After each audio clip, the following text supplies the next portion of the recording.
मैं ये चाहती हूँ कि इसके खिलाफ कार्रवाई हो और ये मेरे पैसे वापस करे। मैं पुलिस को भी चेस करूँगी और अगर पुलिस एफआईआर नहीं करती है तो फिर हम कोर्ट में मुकदमा दायर करेंगे। जैसे भी होगा, जो भी रेमेडीज अवेलेबल हैं आज़ाद देश में, मैं वो सब करूँगी। धमकी दिया, वो उसने सरेआम ही कह दिया उस टाइम कि आप मेरा कुछ नहीं बिगाड़ सकते, मेरा तो सब पार्टी में कॉन्टैक्ट्स हैं और उल्टा मैं ही आप पे इल्ज़ाम कुछ भी लगा दूँ। मैं कहा कुछ भी क्या लगा दोगे, मैं तो मेरी माँ गवाही देगी, बचपन से मैं लीडर टाइप हूँ, मेरी सास गवाही देगी। देख के मेरे को ना कि भाई ये सिस्टम के अगेंस्ट बोलते हैं, काम करें, जैसे इनके वीडियो आते थे हम यहाँ सड़क ठीक करा रहे हैं ये सब, तो हमें लगा कि हाँ ठीक है ये सिस्टम के अगेंस्ट बोलते हैं तो इनकी हेल्प करनी चाहिए। फिर मैंने कहा भैया कोई किसी की हेल्प ज़्यादा दिन नहीं कर सकता है ना, तो इससे अच्छा है कि आप लोग जो है आप चाहते क्या है। तो ये बोले तो देखिए मैडम ऐसा है तो फिर हम आपके लिए कुछ काम करके दे सकते हैं। अभी यूट्यूबर थे, इनके फॉलोवर्स भी थे, तो मैं कहा ठीक है तो क्या काम करके दे सकते हैं आप लोग मुझे। बोले आप मीडिया हाउस खोलिए, हम आपको सपोर्ट करेंगे।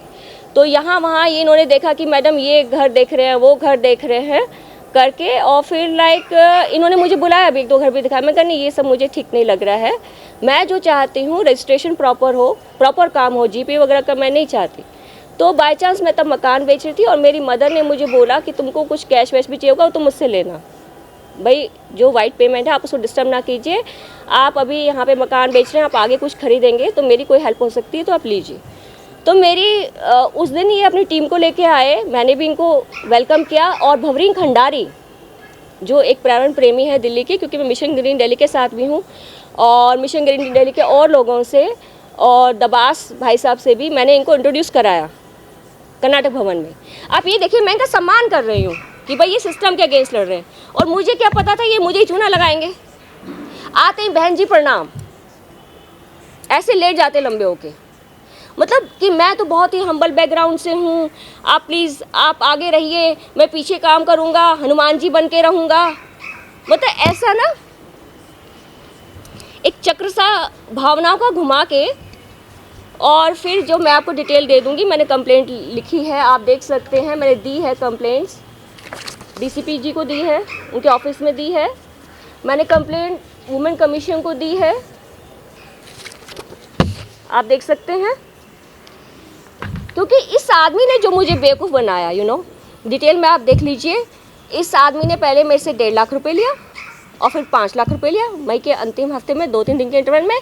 एंड ही सेड कि नहीं मैं अभी एग्रीमेंट करा रहा हूँ, तभी एग्रीमेंट करा रहा हूँ। अभी पहले दिन तो बोला इतनी जल्दी में है, ड्राइवर जा रहा है, फिर हाँ मैडम मैं अभी लेके आता हूँ, एग्रीमेंट कार में रह गया and all, and he didn't turn up. मैंने कहा भाई बड़ा अजीब है, अभी तक कोई सामान नहीं आया कि मैडम हम इतने बड़े स्केल पे खोलेंगे, ये करेंगे, वो करेंगे, ये वाला प्रिंटर लेंगे, ये वाला कैमरा लेंगे एंड ऑल, कि भाई कैमरा जो है वो 5 लाख का आएगा, ये फलाना। He gave me a bill, पर बिल में इसने अपना साइन नहीं किया। और मैंने कहा भैया पहले आप एक कोटेशन लेके आओ कहीं से।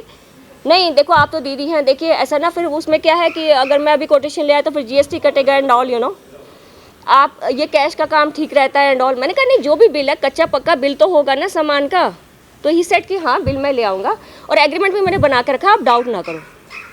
और ये निकल गया, आया नहीं मुड़ के, और फिर बाद में कहता नहीं दीदी कल आ जाऊँगा, अभी परसों आ जाऊँगा एंड ऑल। और पहले तो कहता रहा आ जाऊँगा, और 2 महीने बाद कहता है जी मैं नहीं आऊँगा। ये 2023 की बात है, ये मई 2023 के आखिरी हफ्ते में, ठीक है। इन्होंने 2 बार मुझसे पैसे लिए और इन्होंने मेरे को अप्रैल में भी घर दिखाया कि मैडम आप यहाँ पे, हम लोग यहाँ पे ऑफिस ले सकते हो, आप यहाँ पे रेंट पे रह सकते हो, भाई रात को लड़के यहाँ पे रुक जाएंगे, आप ना रहे हैं तो हमारे लिए आप ले दीजिए कि हम सिस्टम के अगेंस्ट लड़ेंगे, हम समाज में भला करेंगे, सबको साथ लेंगे। ये लड़के हैं 5-7, इनका कुछ भी नहीं है, इनका गुजारा हो जाएगा, एक हमारा तामझाम मीडिया सेंटर खड़ा हो जाएगा। यूट्यूब से हम शुरू करते और इसको हम जैसे ललन टॉप वगैरह इस लेवल पे लेके आते और फिर यहाँ से हम आगे जाते। मतलब शुरू में तो केबल पे ही डालते, केबल पे 2 दिन। टोटल ठगी इन्होंने 7 लाख की मेरे साथ की अभी तक जी। अभी तक क्या उसी दौर में की, मतलब पहले तो जैसे नहीं चैनल वही ना, पैसे लेके जिस दिन इन्होंने पैसे पहले 1.5 लाख लिया, पहले 50,000 तो मेरे बेटे ने डाला था फैब में, फिर उन्होंने 1.5 लाख लिया मई के आखिरी हफ्ते में, ये कोई 26-25 मई की बात है। फिर उन्होंने 28 को जब 5 लाख लिया, उसके बाद तो मुड़ के ही नहीं आए। और फिर ये मुझे कहते हैं मैंने तो अपना चैनल शुरू कर ही रखा है मैडम, मुझे क्या ज़रूरत है।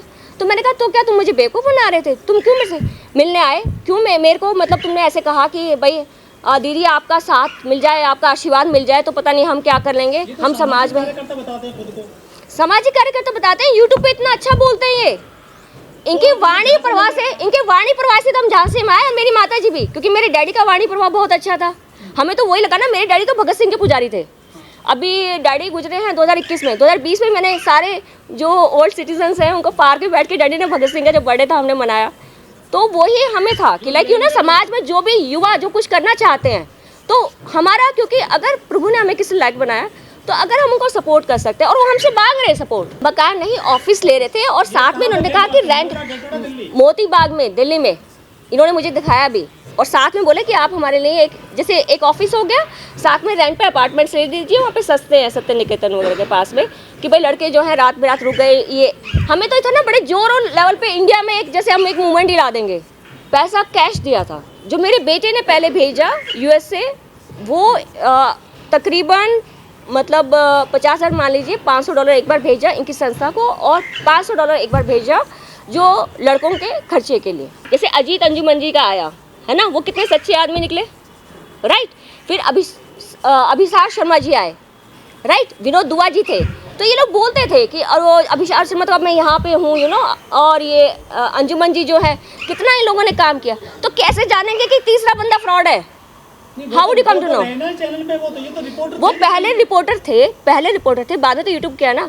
और तमाम लड़के आप भी देख रहे हैं, ये तो नहीं थे ना सिर्फ कहीं भी रिपोर्टर पहले नहीं थे, पर इन्होंने कहा कि मैं बहुत ही हम्बल बैकग्राउंड से हूँ मैडम, शुरू कर रहा हूँ, आप सहयोग दीजिए तो मैं भी समाज में एक नाम कमाऊंगा, समाज का भला करूंगा। और आप तो देखो इतने आंदोलन से जुड़ी रही हैं, आपने सबको सपोर्ट किया ही है।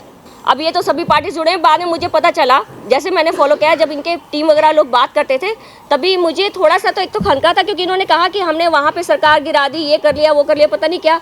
जैसे जहाँ ये काम करते थे ना, बाद में वो हैंड ओवर कर देते थे, वो काम बेच दिया कि अगर मैंने ये यूट्यूब बनाया कि भाई यहाँ पे सड़कें नहीं बनी, यहाँ पे ये है, फिर मैं मिल गया उस पार्टी के साथ और मैंने वो, क्योंकि मैंने फिर सोचा, क्योंकि जब एक बार इंसान को निश्चय कर लेता है तो उसको वो कार्य करना चाहिए।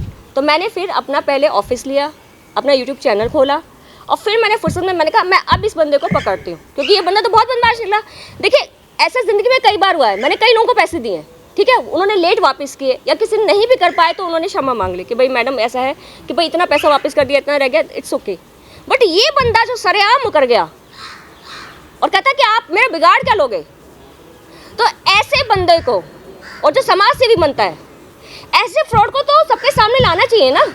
जो भी सामाजिक कार्यकर्ता हैं, अगर वो खुलेआम दावा करते हैं कि हम सामाजिक कार्यकर्ता हैं, राइट, और अपनी टीम को मुझसे इंट्रोड्यूस कराते हैं, मेरे से हेल्प मांगते हैं, तो मैं तो थोड़ा बहुत तो हेल्प करना चाहूँगी ना। अच्छा, आपने इनके खिलाफ अब तक शिकायत कहाँ करी है ये फ्रॉड की? इनके खिलाफ मैंने शिकायत की, मैंने आपको बताया, मैं कमिश्नर ऑफिस गई, वहाँ शिकायत की है मैंने, वुमेन कमीशन के यहाँ पे गई हूँ, मैंने वहाँ शिकायत की है। और मैं कहाँ करती हूँ, और एसएचओ साहब से मिली हूँ 3 बार। एफआईआर हुई? एफआईआर नहीं हुई ना, तभी तो मैं एसएचओ साहब से 3 बार मिल चुकी हूँ 1.5 महीने में। क्या कहते पुलिस? पुलिस ही कहती है भाई इनको बुलाएंगे, अब ये बाहर हैं, इनके वकील करेंगे, वकील इनकी डॉटर, आई मीन सॉरी, इनकी वाइफ ही है शायद से, आई डोंट नो। इन्होंने मुझे बोला था मेरी वाइफ, पहले तो कहते थे मैं वकील हूँ, फिर कहते मेरी वाइफ वकील है, ये कहते थे मैं वकील हूँ, इसलिए मैंने इनको उस समय बुलाया जब मकान बेच रहे थे कि भाई जो एग्रीमेंट है उसको अच्छे से पढ़ लें। फिर कहते नहीं मेरी वाइफ वकील है। तो क्या कोर्ट जाओगे इनके खिलाफ? क्यों नहीं जाएंगे? चाहे देखिए आज ये अंबेडकर भवन में मैं क्यों कर रही हूँ, क्योंकि क्या है, इंसान को सच्चाई पे रहना चाहिए। अंबेडकर साहब कहते थे डटे रहो, वो संविधान की रक्षा के लिए कहते थे। मैं सोचती हूँ मैं मृग्या मुकाम सामाजिक कार्यकर्ता, मैं दूसरों को क्या न्याय दिलाऊंगी अगर मैं खुद न्याय नहीं ले सकती? तो वो पैसा जो मेरे बेटे ने ट्रांसफ़र किया वो उसका है, उसकी उसकी पूरी की पूरी डिटेल्स है। मेरी माँ के सामने दिया पैसा, जो कैश दिया है, मेरा कजिन था, ठीक है, ऐसे मैंने छुपके पैसा नहीं दिया है। जब 13 दिसंबर को, ठीक है, 13 दिसंबर को जब किसान आंदोलन बैठा है पहली बार शाहजहाँपुर में, वो पहले आ गए थे, इधर सिंधु वार्ड में पहले आ गए थे, ठीक है, शाहजहाँपुर में जब योगेंद्र यादव जी आए हैं, मैं दैट वेरी डे में गई हूँ, मैंने मेधा पाटकर जी से मीटिंग की है और मैंने कहा कि आपको क्या चाहिए, तब उन्होंने बोला कि भाई जो वॉट एवर वी कैन, ऐसा कोई नहीं, मैं कोई इतना वो नहीं हूँ, बट जो भी मेरे सामर्थ्य में है। तो फिर मेरे पेरेंट्स से मैंने उनकी बात कराई थी और उन्होंने कहा कि जी अभी तो फिलहाल तो कुछ खाने पीने का हो जाए आसपास से, क्योंकि अभी तो हम आके बैठे हैं। 8:30 बजे की बात है ये रात की, मुझे आज भी याद है। तो ये बात नहीं है, कोई भी छोटी मोटी चाहिए, मान लीजिए हमने वहाँ पे कुछ भी अरेंज करा दिया, चाहे ब्लैंकेट्स हैं, XYZ, यू नो, शुरू में कितनी चीज़ें चाहिए होती हैं जब कोई डेरा डालते हैं, तो अब पंजाब के लोग तो लेके आते हैं, पर यहाँ के लोग लेके नहीं आए थे। मैं आप सब लोगों का धन्यवाद करती हूँ आप आए, और आप सब लोगों से गुहार लगाती हूँ कि मेरा सहयोग दीजिए, क्योंकि अगर मेरे जैसे शिक्षित स्त्री के साथ, मेरे जैसे शिक्षित वर्ग के साथ, और हम इंटेलेक्चुअल वर्क में भी आते हैं, यू नो, थ्रू आउट इतना अच्छा स्टडी किया है, सबसे अच्छा बिहेवियर है, कोई लेना नहीं, फालतू फंड का देना नहीं, अगर हमारे साथ ये बंदा फ्रॉड कर सकता है, तो बेचारे जो गरीब वर्ग है, यू नो, या जिनकी कहीं अप्रोच नहीं है, उन लोगों को तो कितना बेवकूफ़ बनाते होंगे। मेरे ख्याल से हाँ, मुझे सुनने में आया है कि इससे पहले भी इन्होंने एक दो ऐसी हरकतें की हैं, लोगों का पैसा मारा है, और वो पैसा वापस भी कुछ लोगों ने दिलाया है, मेरे को सुनने में आया, इट्स नॉट कन्फर्म, पर मैं तो अपने लिए लड़ रही हूँ। मैं अपने लिए इसलिए लड़ रही हूँ कि अगर मैं खुद को न्याय नहीं दिला सकती तो मैं क्या सामाजिक कार्य करता हूँ, समाज को कैसे न्याय दिलाऊंगी।